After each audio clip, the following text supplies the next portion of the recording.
Namaskar everyone. Welcome back to our e-modules on bringing knowledge gaps through climate change risk management. My name is Divya Rai and I'm a research fellow at the Maritime Research Center, Pune. Let's begin our presentation. So in our previous modules, we have covered the topics of basics of climate change, global status and concerns, climate change risk assessment, sea level rise and its impact vis-a-vis globally and India, impacts of climate change on communities and livelihood, a case of small island developing states. And in this module, we will be covering the extreme weather events and response mechanism. So, the content of my presentation will revolve around the three sections. The section A, which covers the extreme weather events, what is the definition, types, recent trends, and global impacts.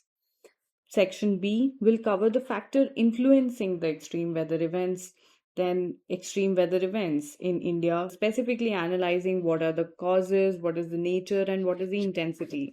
And section C will look at the way forward or maybe finding some solution related to it.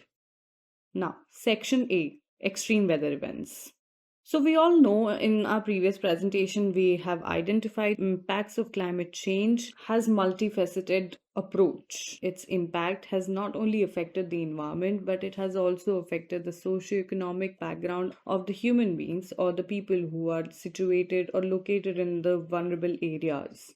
So, with respect to the definition of extreme weather events can be defined as when a weather condition shows significant differences than the usual weather. This is termed as extreme weather or severe weather.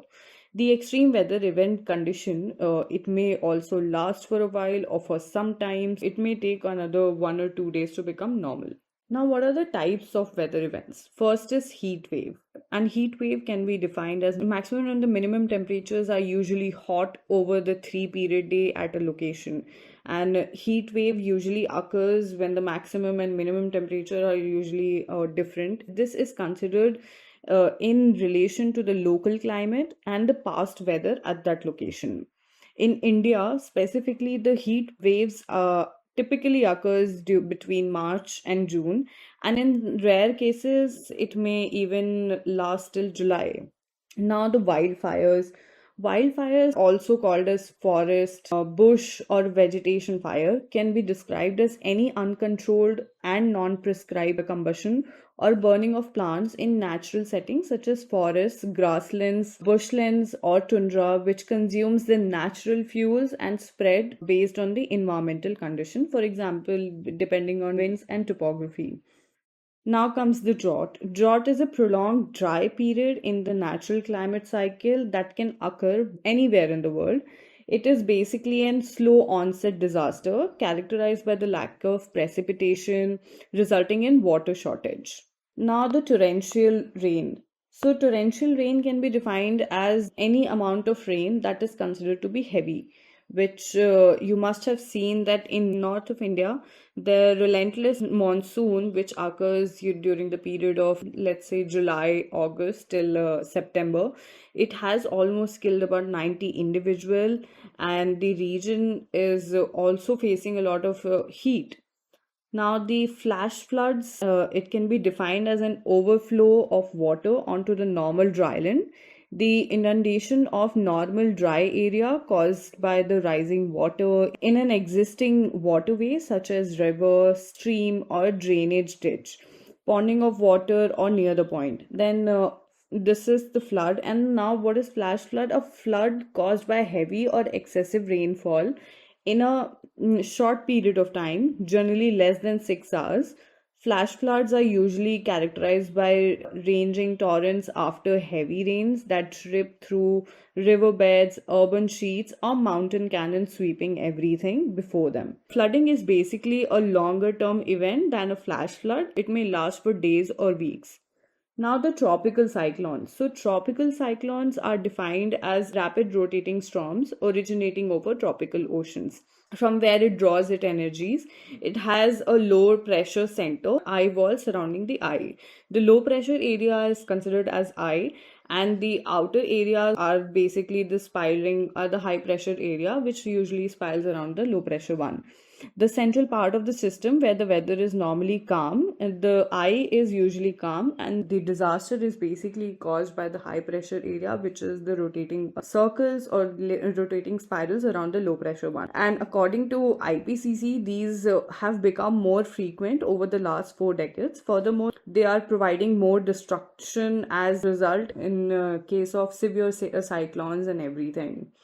Now, some of the examples of disasters, for example, droughts, you can say that in 3 years, drought in Horn of Africa has caused crop to wither, water to disappear, and livestock to starve in large part of Kenya, Somalia, and Ethiopia. Even for the Northern America to Europe to China, vast swaths of Northern Hemisphere experience extreme drought in the summer of 2022, which actually resulted in straining water resources, ruining crops, and priming of landscapes for wildfires. Then comes the tropical cyclone. Tropical cyclone, you must have already heard that the tropical cyclone Mawar affected the Guam, Philippines, Taiwan, and Japan. Then cyclone Mocha, which happened in Myanmar, was one of the strongest cyclone to ever hit the region. Cyclone Mocha also led to the immense destruction and killing of estimated around 145 people. And according to the UN, the cyclone impacted around 80,000 people overall. Then the tropical cyclone that occurred in 2023 and the strongest northern hemisphere cyclone ever to be recorded was tropical storm Mawar. And you have already been noticing that there is an increase in the frequency of cyclone occurring in around the Bay of Bengal region, which has become relatively warmer, which wasn't the case earlier, but the relative warming of the Bay of Bengal region can be attributed to the impacts of climate change. Then the torrential rain, and Asia basically in 2023 has been hit by the extreme weather condition, with South Korea facing heavy rains causing floods and landslides, resulting into around 37 deaths and about 9 people missing. Then in northern India, relentless monsoon have killed around 90 individuals, then which has led to the region is facing the wrath of the heats. Then tropical heat waves. So heat waves are very common phenomena, as you must be noticing at this point. So according to the European Space Agency in 2023, Italy islands of Sicily could experience their hottest temperature, which was predicted to be around 48 degrees Celsius, and potentially the hottest temperature Europe ever recorded. Then in countries like China, India, Thailand, Laos, Bangladesh, and more Asian continent, the temperature ranges from around 38 to 45 degrees Celsius, which is breaking the temperature records in over dozens of countries. Now, the section B will be about factor influencing the extreme weather events and the extreme weather events in India. So, what are the factors influencing the extreme weather events? One is the anthropogenic factors. The human activities is causing rapid change of our global temperature that are contributing to the extreme weather condition.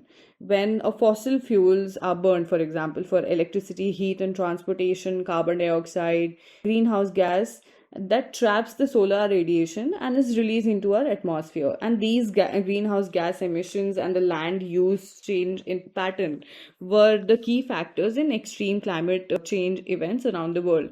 Climate change has also increased the instability in atmosphere, which is leading to the increase in activities like thunderstorms, lightning, and heavy rain events.